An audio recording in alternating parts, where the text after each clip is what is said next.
bonjour à tous.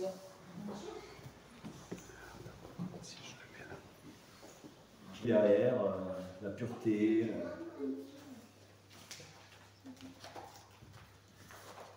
Je vais prendre 2 minutes le temps que vous écrivez ça, ça me permet de revoir un petit peu mes notes de la semaine dernière. Donc, c'est une étude sur les œuvres de Jésus-Christ, les œuvres terrestres. Et on a pu voir, c'est une étude en 3 parties, donc sa vie, d'abord sa naissance, sa vie et ensuite sa résurrection. Enfin sa mort, mais on parlera de la résurrection principalement. Et on a pu voir que Jésus, du coup, qui est pleinement Dieu et aussi pleinement homme, et qui s'est fait, qu'il est né dans un corps de femme, et que très jeune, il est parti avec ses parents un peu en exil, parce qu'un roi voulait sa mort, je pense que c'est ça tout simplement. Hein. C'est bien celle de Jésus, je ne me trompe pas. Oui, oui. C'était bien celle de Jésus qu'il voulait. Oui, oui. Et ensuite, il est revenu plus tard en Judée. Et excusez-moi, ça va revenir, c'est juste. La nuit a été difficile. Et on a pu voir effectivement que sa naissance, voilà, que lors de sa naissance, il nous a été annoncé que Jésus, donc il aurait un nom, donc on parlait d'Emmanuel, et on peut voir que dans les 2 noms que Jésus a, les plus connus en tout cas, c'est Jésus-Christ et Emmanuel, on peut voir que dans ces 2 prénoms-là, dans ces 2 noms-là, on a en fait l'œuvre, le ministère de Jésus déjà annoncé rien que dans ces prénoms. Emmanuel, ça veut dire Dieu parmi nous. Alors à l'époque, les Juifs pensaient que c'était Dieu parmi nous en esprit, alors c'est vrai aussi bien sûr, mais on peut aussi l'interpréter comme Dieu parmi nous physiquement. Et on le retrouve avec Jésus-Christ, qui veut dire, je ne vais pas revenir sur toutes les étymologies du mot, mais ça veut dire un envoyé de Dieu, un sauveur envoyé de Dieu. Et on peut voir ici que du coup, la naissance de Jésus était annoncée comme un sauveur, Dieu viendrait se faire chair sur terre pour sauver son peuple. Alors on va reprendre, donc là on en était à la mort, si je ne dis pas de bêtises, sa mort, effectivement. Ah oui, je disais effectivement que la mort c'est un moment important, aussi terrible qu'elle a pu être, avec les souffrances qu'a pu souffrir notre Sauveur.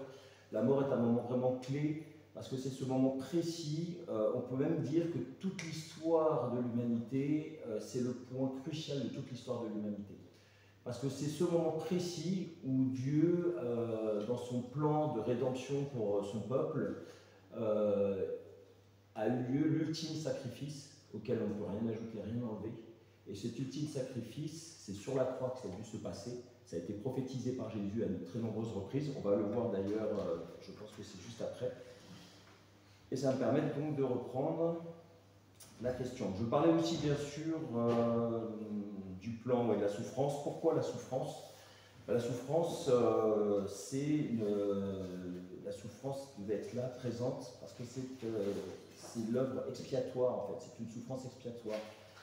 Et dans le sacrifice, c'est ainsi que Dieu nous a enseigné tout au long de l'histoire juive et des rituels, on voit toujours la présence du sacrifice, ce que représente, il faut qu'il y ait la présence d'un sacrifice pour pouvoir expier les fautes.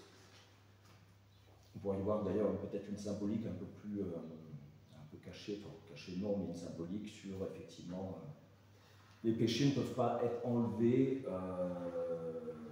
le pardon a besoin d'une action, d'un sacrifice de notre part en fait. Il y a une œuvre que nous si on doit accomplir. Bien sûr, le salut est une grâce, offerte par Dieu, 100% une grâce. Alors je vais reprendre à partir d'ici. Je vais me reprendre un peu plus haut parce que sinon ça coupe un petit peu. Donc on peut légitimement se poser la question, pourquoi le Fils de Dieu devait autant souffrir? Alors dans les plans de Dieu, cette souffrance est expiatoire. Elle doit être à la mesure de nos péchés, passés, présents et futurs. Et quelle souffrance Christ a dû alors souffrir pour nous? Parce que nos péchés, il y en a un. Mais en vérité, existe-t-il une souffrance terrestre qui soit suffisante pour le rachat de toutes nos fautes? Eh bien non, même si les souffrances physiques qu'a dû souffrir notre Sauveur a été inimaginablement douloureuse, la véritable souffrance qui a fait vaciller Jésus sur le mont des Oliviers est l'abandon de son Père pendant 3 heures, lorsque Christ porte tous nos péchés à la croix. Et oui, Jésus a dû être abandonné par son Père, car au moment où il boit la coupe amère, il a à ce moment-là la vision scandaleuse de la totalité illimitée du péché humain, reposant sur un seul homme. C'est une citation de R.C. Sproul, présente à la page 115 du livre « La vie centrée sur la femme ». Livre que je reconseille encore, parce qu'il est vraiment excellent. Et Dieu, dans sa sainteté, ne peut être en présence avec le péché.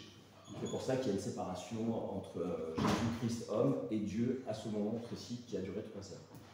Donc, est-ce que tu peux me chercher un verre d'eau, le grand verre d'eau avec ma cuisine? Merci.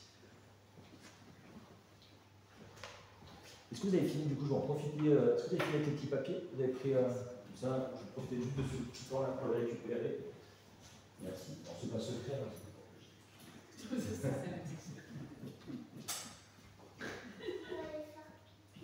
Et bien, tu y vas, mon chat. Ok. Ah, on en a un deuxième. Ah, on en a un peu plus, parce que la première fois, dis donc, j'avais quasiment que des différents. On peut voir d'ailleurs que tout ce que vous avez donné, c'est bien des attributs de Jésus. Et c'est là où on peut voir que Jésus est absolu, il est toute chose. Il est toutes ces choses-là à la fois. Très bien, si on ne l'avait pas, il est très bien aussi. Ok, on verra à la fin. On fera un petit tour de table des mots. Il y en a qui a trouvé le mien, parce que moi j'en ai un aussi. Et elle n'est pas là aujourd'hui. On lui dira la semaine prochaine si elle est là. Alors, et comme Dieu fait toutes choses avec intelligence, cette souffrance permet aussi à Jésus de dire « Je comprends, moi aussi j'ai beaucoup souffert ». Et quelle souffrance? Jésus, Dieu le Fils, qui a vécu toute éternité avec le Père et le Saint-Esprit, dans la Sainte Trinité, qui n'a jamais été seul, qui a vécu dans la parfaite plénitude de la présence divine, se retrouve seul. Certes, durant un temps assez court, 3 heures, mais qui a dû paraître extrêmement long, j'imagine,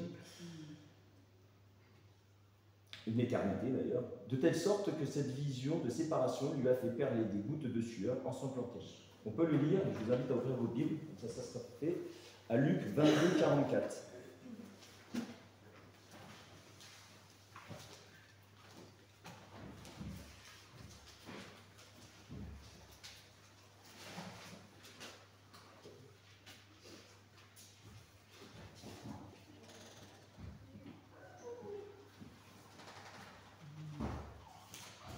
Si quelqu'un peut le lire, s'il vous plaît.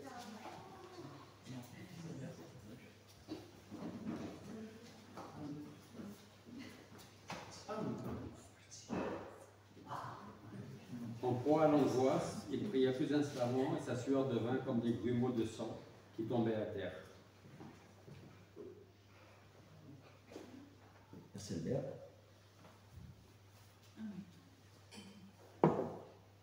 Oui, on peut voir du coup la vision de la séparation et peut-être la souffrance la plus terrible que Jésus-Christ ait dû à vivre, à tel point qu'il en a perlé des gouttes de sang. On peut imaginer quelle souffrance ça doit être pour lui. Et tout ça par amour pour nos péchés, pour racheter nos fautes et nos péchés. Et on peut lui dire merci pour ça. Alors pour continuer à dresser les derniers moments avant la mort et noircir un petit peu plus le tableau, Jésus est mort crucifié. On peut le lire dans Matthieu 27, 35. Si vous voulez prendre vos Bibles.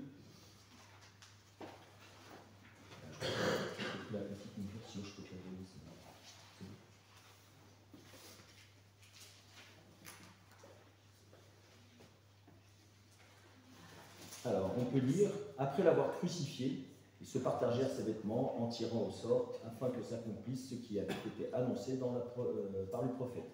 Ils se sont partagés mes vêtements, et ils ont tiré au sort ma tunique. On peut voir encore d'ailleurs une des nombreuses prophéties qui a été réalisée à ce moment-là. Et on peut voir aussi qu'il est bien mort crucifié. Alors cette mort, elle est considérée par les Juifs et les Romains, qui d'ailleurs interdisaient la crucifixion des citoyens romains, à tel point c'était une mort honteuse. C'était une mort indigne, et en plus, elle était en compagnie de 2 brigands, qui eux pour le coup étaient vraiment, on dire aujourd'hui, des sales types. On peut le lire dans Matthieu 27, 38. Avec lui furent crucifiés 2 brigands, l'un à sa droite et l'autre à sa gauche. Cela dit en passant, on peut voir que Jésus avait une place centrale au moment de la crucifixion, il était au centre. comme il doit être au centre de toutes choses et au centre de nos vies. Il était aussi lors de la crucifixion, et c'est pas pour rien. Dieu fait bien les choses. Et à ce moment-là, Jésus a subi les railleries et les humiliations. Donc en plus de souffrir physiquement, il a souffert aussi de moqueries et Dieu qui s'est fait chair, hein, c'est presque inimaginable. On s'est retrouvé, les gens se sont moqués de lui et il a subi les pires humiliations. Il s'est fait cracher dessus d'ailleurs, si je ne dis pas de bêtises. Et à la fin, on a même déchiré ses vêtements et partagé sa tunique. Donc vraiment, aucun respect pour la personne en notre Messie. Alors il m'est encore difficile de comprendre aujourd'hui ce que cela a dû être. Notre Dieu, lui, qui est tout-puissant, qui aurait pu balayer sa création et en recommencer une nouvelle, parfaite, a choisi de devenir homme afin de subir sa propre punition destinée aux pécheurs par amour pour nous, afin de nous racheter.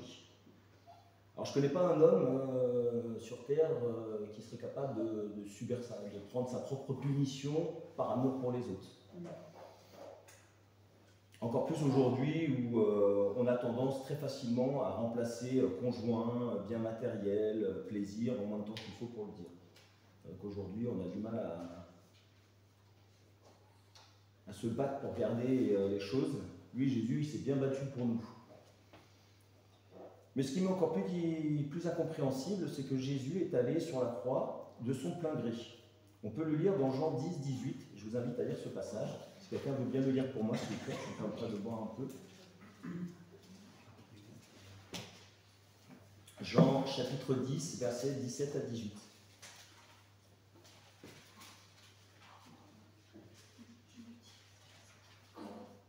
C'est combien? 17 à 18, ouais, les versets 17 à 18.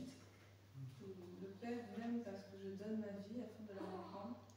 Personne ne me l'offre, mais je la donne de moi-même. J'ai le pouvoir de la donner et j'ai le pouvoir de la reprendre. Tel est l'ordre que j'ai reçu de mon Père.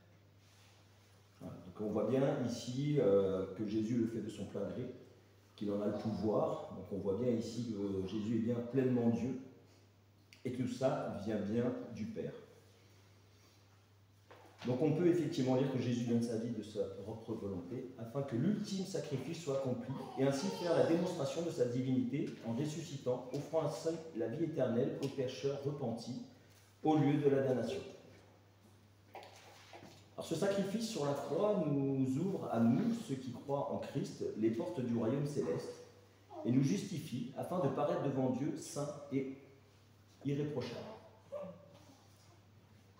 Une personne séparée du Christ est un homme qui ne croit pas en la mort et la résurrection de Jésus et ne le fait pas son Seigneur et Sauveur et ne le considérant pas comme Dieu, à l'exemple des pharisiens qui ont tout au mieux, et encore je ne suis même pas sûr, tout au mieux ils ont vu un prophète, et encore je ne suis même pas sûr qu'ils ont vraiment vu un prophète. Je pense que certains ont vu ce qu'il fallait voir, mais ne l'ont pas accepté surtout. Oui, effectivement. À cause de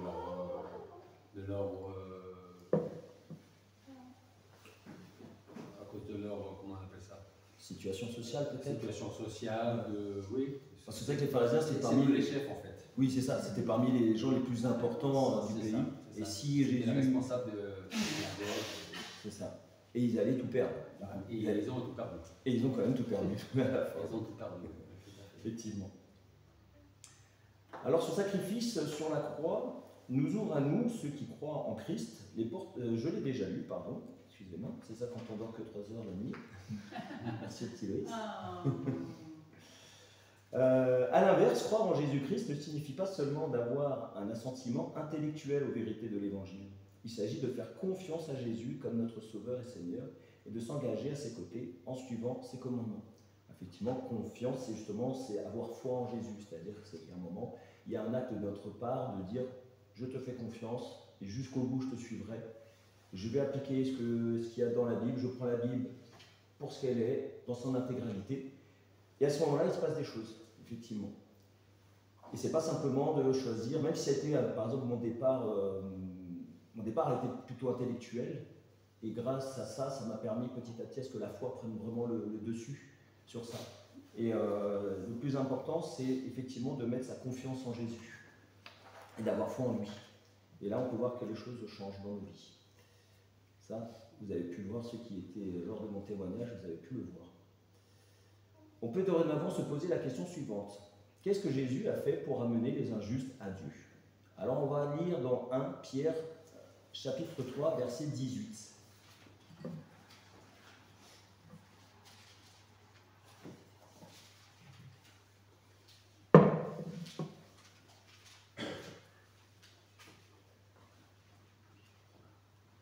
Tu as dit 1 Pierre combien? Chapitre 3, verset 18. Merci.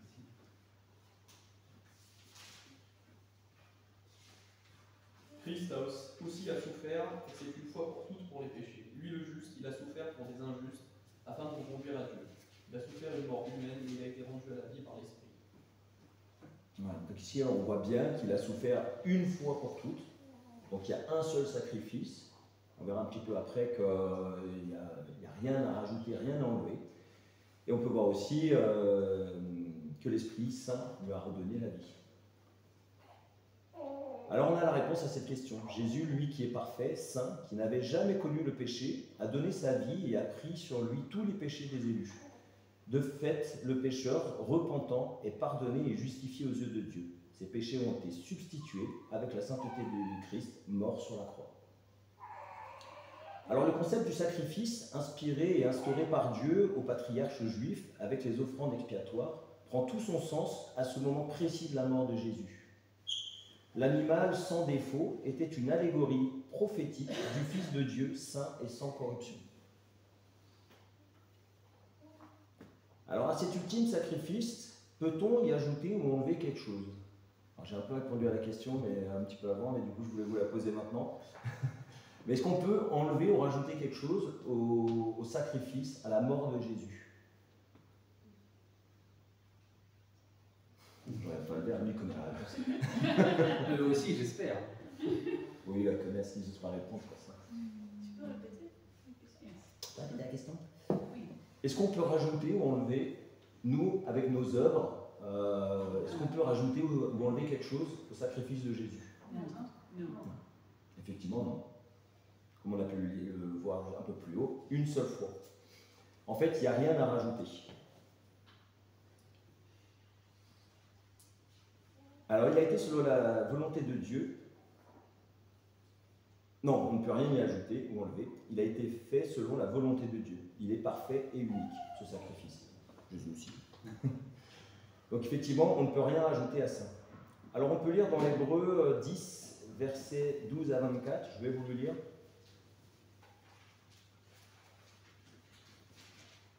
Donc, Hébreux 10, versets 12 à 24.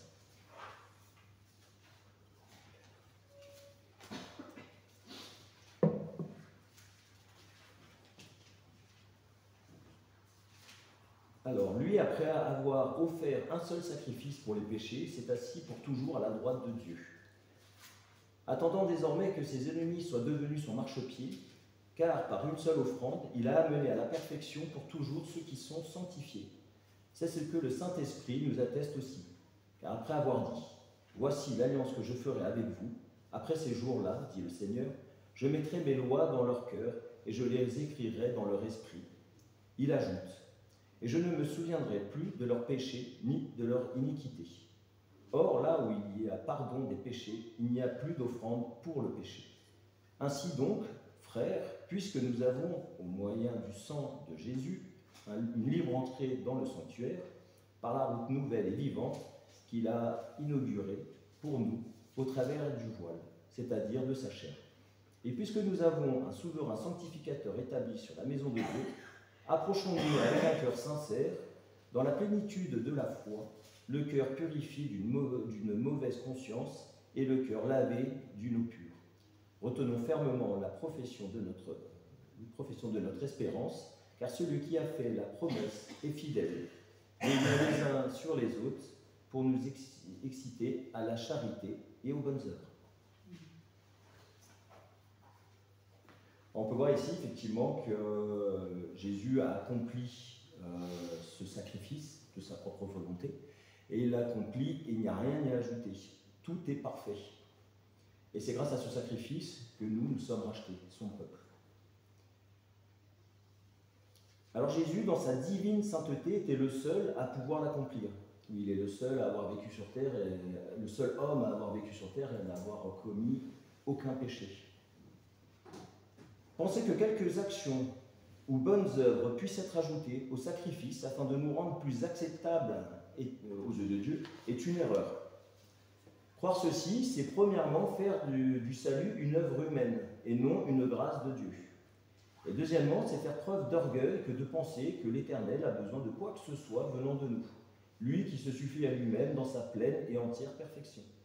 On peut le lire dans Romains 11, versets 34 à 36. Si quelqu'un veut bien le lire pour moi, s'il vous plaît.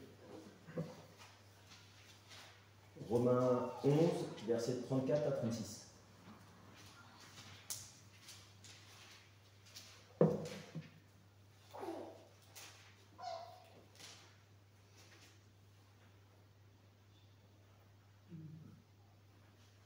Qui a connu la pensée du Seigneur, ou qui a été son conseiller, ou qui lui a donné le premier, et on sera payé de retour. Car toutes choses sont de lui, et par lui, et pour lui. À lui soit la gloire dans tous les siècles à venir. Amen. Effectivement, on peut voir là dans ce passage que Dieu n'a besoin de nul autre que de lui-même, et que s'il a créé le monde, c'est sa propre volonté. Et on l'avait vu dans la semaine dernière, son plan est parfait et c'est un plan qui permet de racheter son peuple. Un plan qui a été décidé au sein de la Trinité. En conclusion de la deuxième partie, je vous invite... Non, ça sera pas après. La mort de Jésus-Christ est le point culminant de l'Évangile. Dieu a préparé l'humanité à ce moment précis de l'histoire, où l'homme est justifié par le sang versé par notre Sauveur. Sans ce sacrifice, nulle rédemption n'est possible. Mais le pécheur qui place sa confiance et donc sa vie en Jésus-Christ devient un homme nouveau qui renaît justifié et placé sur le chemin de la sanctification, lui permettant de renouer un lien direct avec Dieu, le Père, et pouvoir paraître devant lui, sans péché, après sa mort. On va attaquer la... Attends, je vais jusqu'au bout. On va étudier la troisième partie et la dernière, sa résurrection. Alors, durant sa mort, Jésus est descendu prêcher aux esprits en prison, y compris les anges déchus. Il a prêché que c'était lui la vérité. On peut lire ce passage dans 1 Pierre 3, chapitre 3, versets 18 à 20. Si quelqu'un veut bien le lire, s'il vous plaît.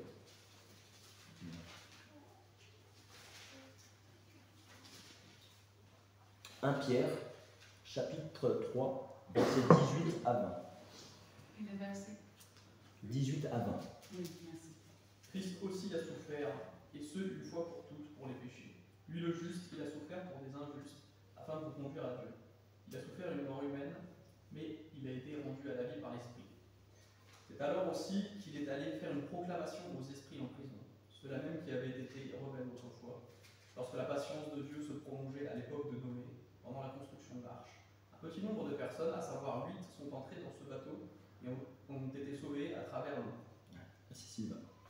Effectivement, on peut voir que Jésus a bien prêché aux esprits enfermés, présents, tous ces esprits présents, les esprits rebelles, présents avant l'apparition de Jésus sur terre, de la venue de Jésus sur terre. Et à la suite de ces 3 jours, Jésus ressuscité. Nous allons voir en détail sa résurrection. Dans Matthieu 27, chapitre 27, versets 62 à 66, on voit comment les pharisiens font sceller et garder l'entrée du tombeau du Christ, afin que les disciples ne puissent pas enlever le corps et faire croire à sa résurrection, comme le Christ l'avait prophétisé. Je vais vous lire ce passage, Matthieu 27. Le lendemain, qui était le jour après la préparation, les principaux sacrificateurs et les pharisiens allèrent ensemble auprès de Pilate et dirent « Seigneur, nous nous souvenons que cet imposteur a dit, quand il vivait encore, après 3 jours je ressusciterai. Ordonne donc que le sépulcre soit gardé jusqu'au 3e jour, afin que ses disciples ne viennent pas dérober le corps, et dire au peuple, il est ressuscité des morts. Cette dernière imposture serait pire que la première. » C'est laquelle la première du coup? La première imposture, du coup, il parle de la... Elle serait pire que la première imposture. C'est qu'il a dit qu'il était le fils de Dieu. Non, ça. Pilate leur a dit, vous avez une garde, allez, gardez-le comme vous l'entendez. Oui, à l'époque, les Juifs ne pouvaient pas faire ce qu'ils voulaient, ils étaient quand même sous gouvernance romaine. Il fallait qu'ils demandent à Pilate l'autorisation d'utiliser leur garde personnelle. Ils s'en allèrent et s'assurèrent du sépulcre au moyen de la garde, après avoir scellé la pierre. Alors une grande pierre assez lourde pour n'être déplacée que par plusieurs hommes, et des cordes servirent pour sceller le tombeau. Des gardes issus de la milice personnelle des pharisiens surveillèrent l'entrée. On peut aisément penser que si Jésus n'avait pas ressuscité, ses détracteurs auraient pris un malin plaisir à ouvrir le tombeau au bout de 3 jours et exposer son corps pour mettre à jour la supercherie de ce prétendu Fils de Dieu. Bien malheureuse a été leur surprise. Alors la résurrection, elle va de pair avec la mort, bien évidemment. On ne peut pas me ressusciter si on ne meurt pas. Et ces événements sont prophétisés un très grand nombre de fois par Jésus. On peut voir elle est présente déjà dans tous les livres, dans les 4 évangiles. Je vais vous donner une liste, mais je ne sais pas si je vais vous donner de façon exhaustive, parce qu'il y en a beaucoup. Bon, c'est très rapidement. Alors dans Matthieu, on peut le voir au chapitre 12, verset 42, chapitre 16, verset 21, chapitre 17, verset 23, chapitre 20, verset 19. Dans Marc, chapitre 8, verset 31, chapitre 9, verset 31, chapitre 10, verset 34. Dans Luc, chapitre 9, verset 22, chapitre 18, verset 33.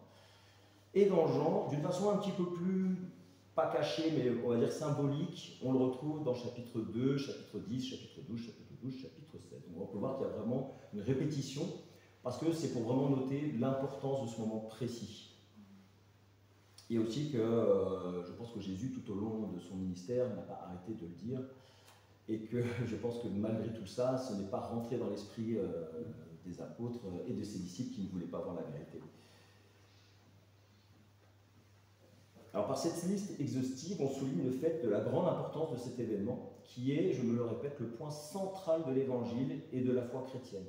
La vie de Jésus sans sa mort et sa résurrection ne serait pas messianique, mais juste prophétique. C'est pour cela que nombreux sont ceux qui veulent enlever la résurrection de Jésus, pas que chez les Juifs. Le dimanche matin, Marie, accompagnée d'autres femmes et accueillie par un ange qui lui annonce que la prophétie de Jésus est accomplie, seuls les bandages sont présents dans le tombeau. Jésus est ressuscité. Alléluia.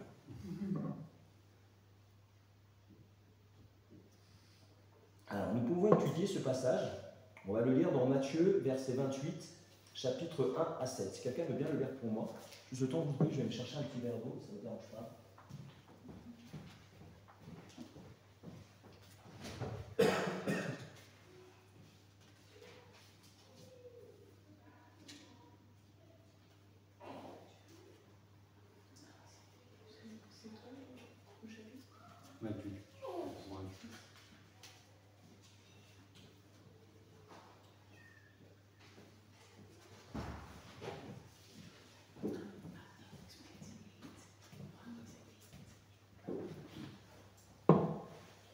Alors, si quelqu'un veut bien me le lire, Matthieu 28, versets 1 à 7. Après le sabbat, à l'aube du premier jour de la semaine, Marie de Magdala et l'autre Marie allaient dans le sépulcre. Et voici, il y eut un grand tremblement de terre, car un ange du Seigneur descendit du ciel, vint rouler la pierre et s'assit dessus. Son aspect était comme l'éclair et son vêtement blanc comme la neige. Les gardes tremblèrent de peur. Ils devinrent comme morts. Mais l'ange prit la parole et dit aux femmes, « Pour vous, ne craignez pas, car je sais que vous cherchez Jésus qui a été crucifié. Il n'est point ici, il est ressuscité, comme il l'avait dit. Venez, voyez le lieu où il a été couché. Et allez promptement dire aux disciples qu'il est ressuscité des morts. Et voici, il vous précède en Galilée. C'est là que vous le verrez. Voici, je vous l'ai dit. » Merci Ticia. Alors effectivement, ces événements, ils sont relatés dans les 4 évangiles. Effectivement, c'est un passage important, un moment clé. Même si aucun des rédacteurs des évangiles n'était présent, ni Matthieu, ni Marc, ni Luc, ni Jean. Alors comment on sait ce qui s'est passé dans le tombeau? C'est le témoignage des femmes qui étaient présentes ce matin-là et qui nous permet de connaître ce qui s'est passé. Alors il y a des différences dans les différents évangiles. des différences dans la transcription. Mais les témoignages sont complémentaires et permettent d'avoir un récit complet, détaillé et fidèle sur le moment de la découverte du tombeau vide. Alors peu après, les soldats viennent annoncer l'échec de leur mission auprès de leur patron, les chefs des prêtres. On peut lire ce passage dans Matthieu 28, versets 11 à 15.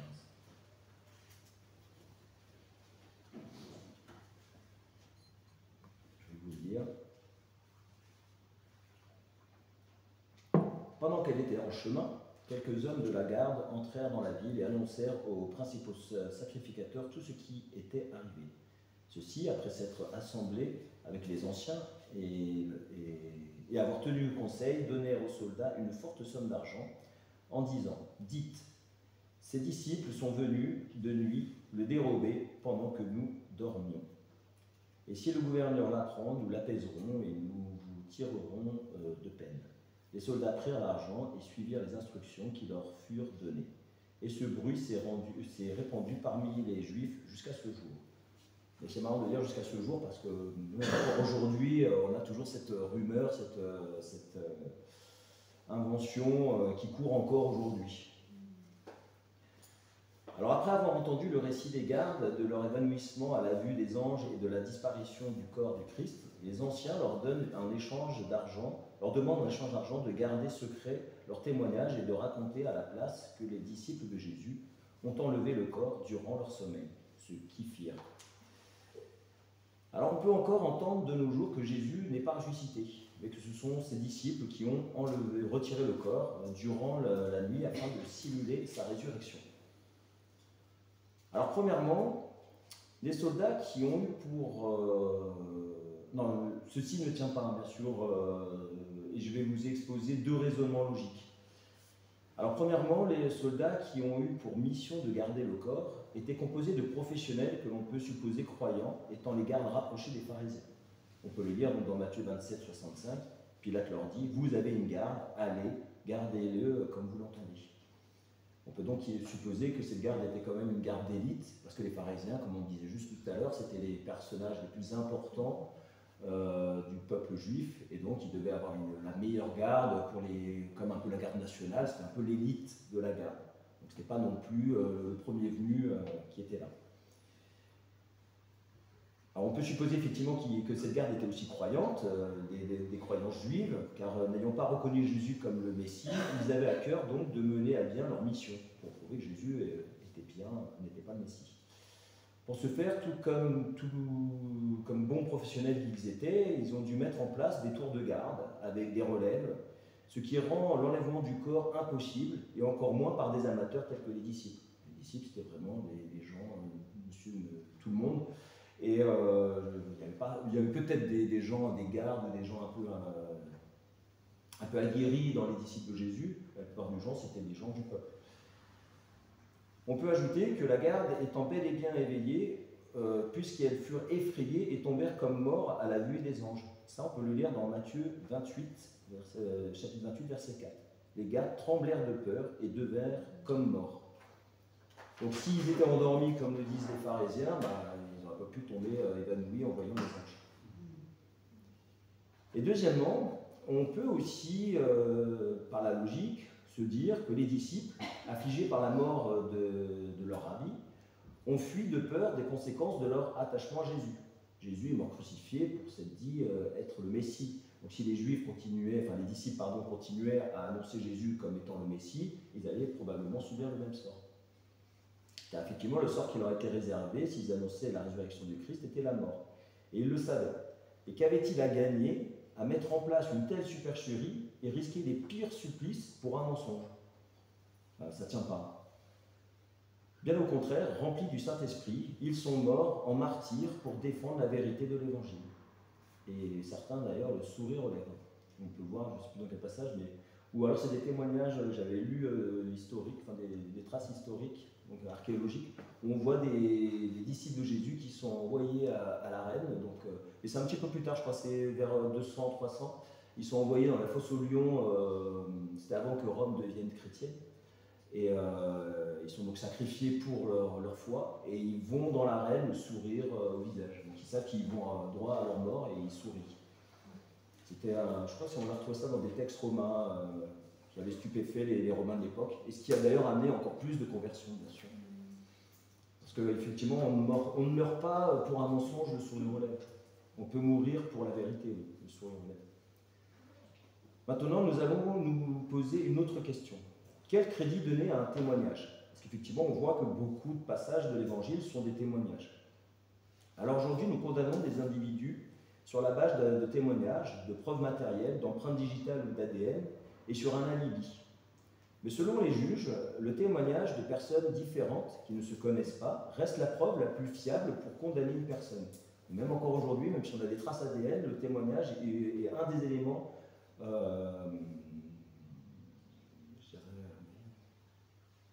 prépondérants pour condamner une personne. Parce qu'on a pu voir que même l'ADN, il y a des gens qui s'amusent maintenant à prendre l'ADN de quelqu'un puis à le mettre sur la scène de crime. Donc l'ADN n'est pas si fiable que ça, alors que les témoignages l'est beaucoup plus. Mais selon les juges, le témoignage de personnes différentes reste la preuve la plus fiable pour condamner une personne. Il existe des méthodes d'ailleurs pour permettre aux enquêteurs de vérifier la véracité d'un ou plusieurs témoignages. Alors on peut lire Edward George Clark, né en février 1841, mort en avril 1931, est un avocat émérite britannique et il déclare: en tant qu'homme de loi, j'ai fait une étude approfondie des preuves qui confirment les événements du jour de Pâques. Pour moi, ces preuves sont concluantes. J'ai souvent obtenu, à la haute cour, un verdict qui s'appuyait sur des preuves moins convaincantes.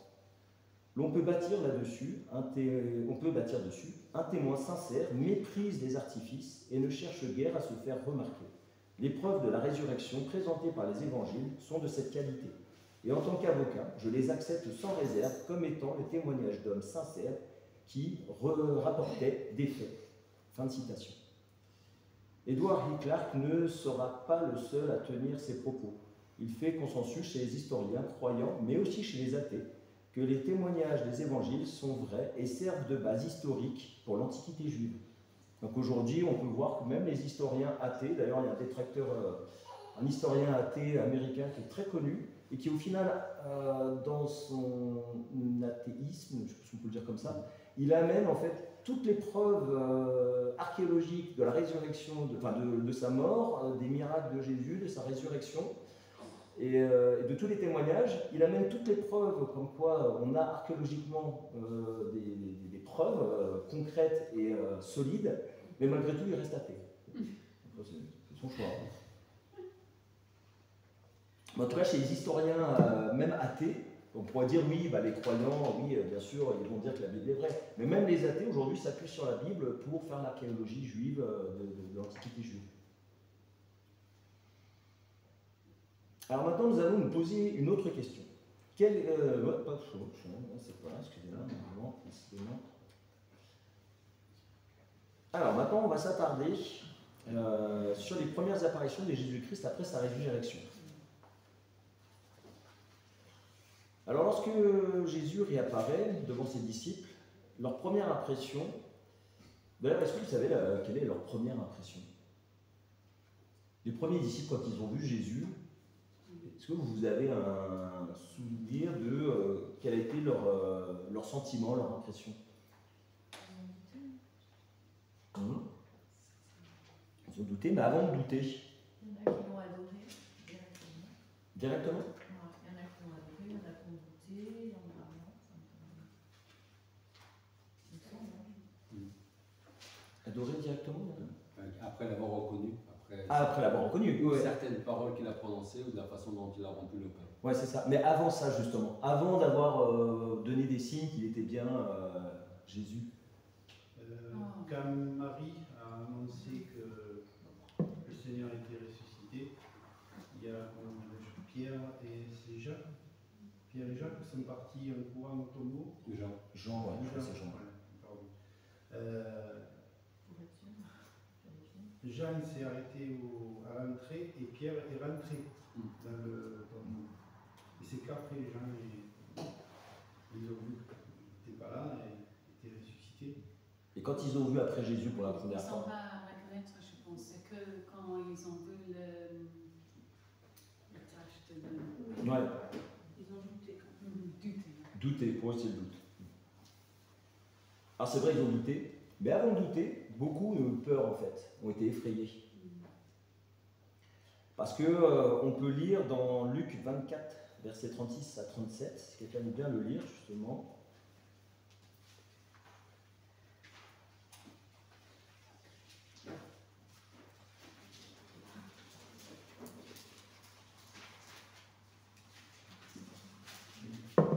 « 24 à 27, ouais.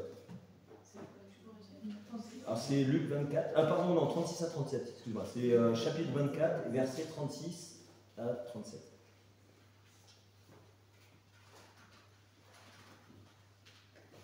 Tandis qu'il parlait de la sorte, lui-même se présenta au milieu d'eux et leur dit : La paix soit avec vous. Saisis de frayeur et d'épouvante, ils croyaient voir un esprit. Merci. Effectivement, une des premières impressions qu'ont eu ses disciples, c'est avoir peur de Jésus. Et ils pensent avoir affaire à un esprit. Alors on peut dès lors considérer que Jésus leur apparaît avec un corps glorieux, d'un blanc éclatant qui reflète la lumière et donne l'aspect d'un spectre, d'où la méprise. À d'autres, il apparaît de façon différente, de telle sorte que les disciples ne sont pas effrayés, mais ne le reconnaissent pas, tout simplement. Ils ne reconnaissent pas Jésus. On peut le voir dans Marie, comme Marie ne l'a pas reconnu, on peut le voir dans Jean, chapitre 20, verset 14. En disant cela, elle se retourna et elle vit Jésus debout, mais elle ne savait pas que c'était Jésus. Ou encore, on peut voir les deux disciples qui sont sur le chemin d'Emmaüs et qui cheminent vers Emmaüs. Et on peut le lire dans Luc, chapitre 24, verset 16. Leurs yeux étaient empêchés de le reconnaître. Alors là, je demanderais à Albert, je me suis posé la question, empêcher de le reconnaître. C'est-à-dire que là, il y a une volonté de Jésus de ne pas être reconnu par ces personnes, ou alors c'est eux qui s'auto-empêchent, entre guillemets. Je ne pense pas que ça vienne de Jésus, mais comme il était glorifié, il avait donc déjà un corps glorifié. Parce qu'ils ont quand même été avec eux pendant 3 ans. Donc lui, il a été absent pendant 3 jours. Oui. Si on ne se voit pas pendant 3 jours, l'autre jour, on va se reconnaître. Oui. Sauf si vous revenez avec un corps glorifié, on risque de ne pas se reconnaître. Et c'est ce qui était le cas de Jésus. Il est revenu, il est ressuscité avec un corps glorieux et glorifié, comme on aura nous quand on va ressusciter également. Et c'est pour ça qu'ils n'ont pas pu le reconnaître. Et il y avait aussi le fait qu'ils pensaient qu'il est mort et tout est fini. Oui. Voilà. Et c'est seulement quand il s'est vraiment révélé à eux que là, ça leur a permis de croire. Mais pour eux, ils étaient au fond du trou et il était mort et puis ils ne regardaient pas. Ouais. Et donc c'est peut-être ma version, alors parce que moi j'utilise la version Louis II 21, où là ils disent leurs yeux étaient empêchés. C'est-à-dire que vraiment on sent qu'il y a quelque chose qui les empêche. C'est nous-mêmes qui s'empêchent par leur manque de foi. C'est ça. Ils leur disent Ouais. je vais mourir, mais je vais ressusciter. D'accord. Oui, c'est eux, effectivement, nous enseignent Jésus, ils ont des yeux mais ils ne veulent pas voir. C'est ça. Ok. On peut lire aussi ce même passage avec Emmaüs, on l'a aussi dans Marc 16, chapitre 16, verset 12. Après cela, il apparut sous une autre forme à 2 d'entre eux qui étaient en chemin pour aller à la campagne. Alors on peut voir dans ces passages que Jésus subit de la part des hommes toujours le même outrage. Peu l'ont connu comme le Messie lors de son ministère. Et après sa résurrection, ceux qui l'ont quand même accepté comme leur sauveur ne le reconnaissent pas à leur tour. Alors Jésus doit encore se justifier, donc Dieu se justifie encore auprès de nous. Quelle patience, avec toujours autant de patience et d'amour, et d'apporter des preuves qu'il n'est ni un spectre, ni un sage en pèlerinage. Parce que les personnes d'Emmaüs ont parlé lors du passage, si je ne dis pas de bêtises, il n'y a pas beaucoup de descriptifs, mais ils ont sûrement dû parler spiritualité et sagesse. Donc ils l'ont pris pour un pèlerin. Mais il reproduit auprès de ses disciples les mêmes gestes, les mêmes rites, tel un Dieu fidèle et immuable. Il partage de nouveau le pain en le rompant et rappelant ainsi la demande qu'il fait de se rappeler de lui lors de la scène. C'est auprès de ces preuves que les disciples finissent enfin par le reconnaître, par reconnaître leur Seigneur. On peut le lire dans Luc chapitre 24, versets 39 à 43, s'il vous plaît. Si quelqu'un veut bien le lire.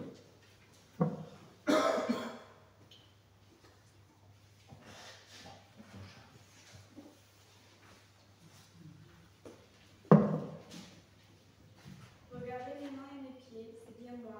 Touchez-moi, regardez-moi. Un esprit n'a pas de corps, et moi, vous voyez que j'en ai un. En disant cela, cela, il leur montre ses mains et ses pieds. Les disciples sont pleins de joie et très étonnés. Ils n'arrivent pas encore à croire. Alors Jésus leur demande, « Est-ce que vous avez ici quelque chose à manger ?» Il lui donne un morceau de poisson grillé. Jésus le prend et il le mange devant eux.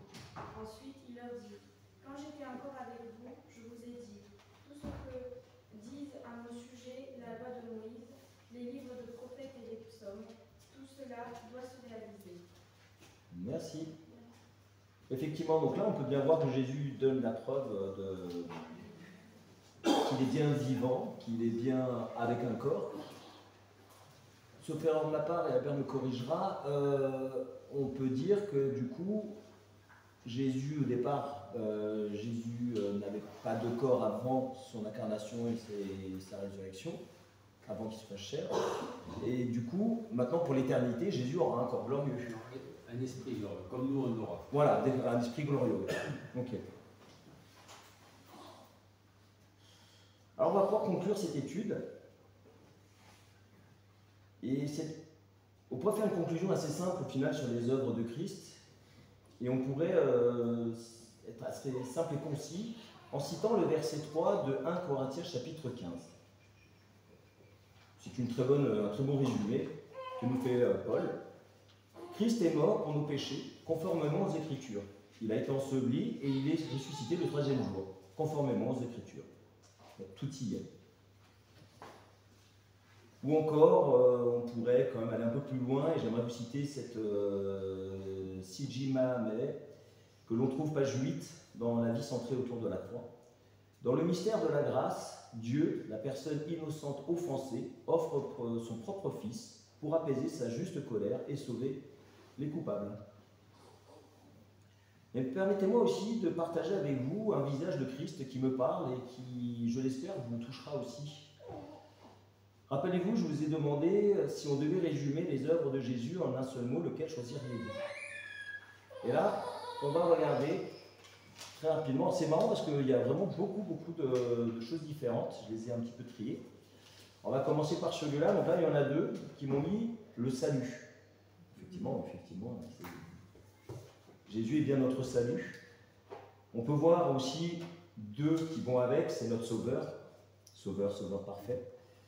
Effectivement, il nous offre le salut, il nous sauve. Alors j'ai la vie. Je trouve ça très bien aussi parce qu'effectivement, il nous dit qu'il est la vie. Et j'avais vu récemment que la définition de la vie, même aujourd'hui par les scientifiques et les biologistes, c'est quelque chose qui est presque c'est une des définitions qui est la plus difficile. Il n'y a pas de consensus vraiment sur qu'est-ce que la vie. Même les scientifiques ont du mal à dire qu'est-ce que la vie. C'est quoi? Encore plus aujourd'hui, on parle d'intelligence artificielle.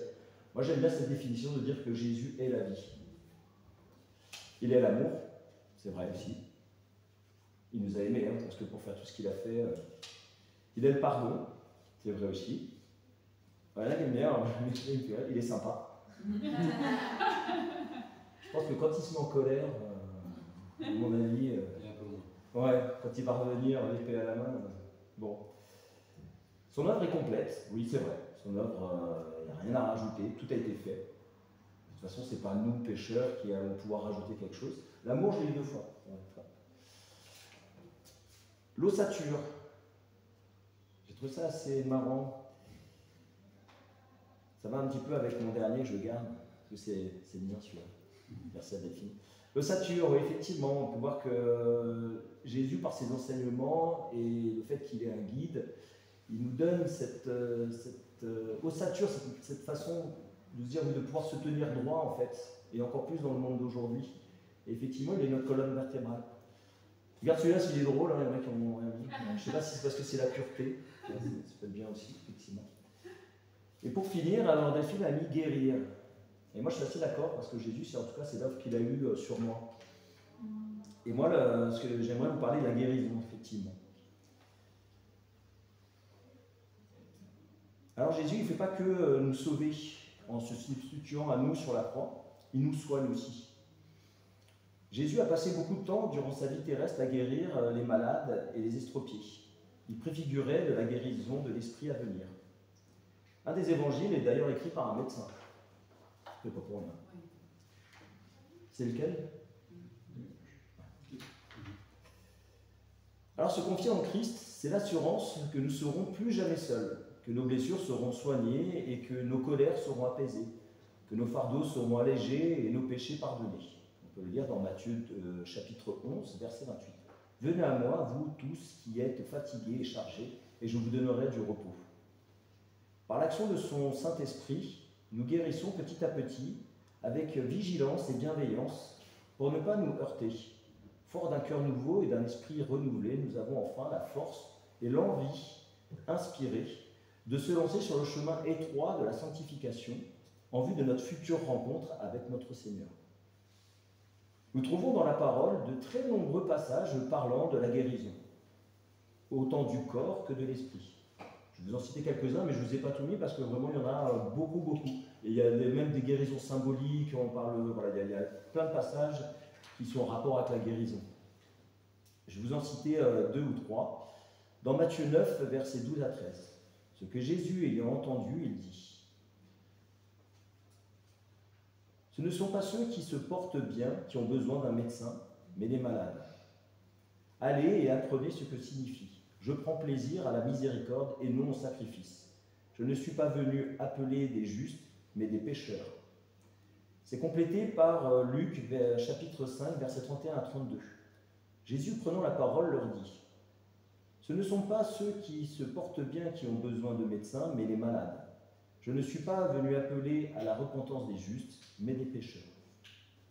On peut aussi lire dans Luc 4, verset 18, « L'Esprit du Seigneur est sur moi, parce qu'il m'a oint pour annoncer une bonne nouvelle aux pauvres.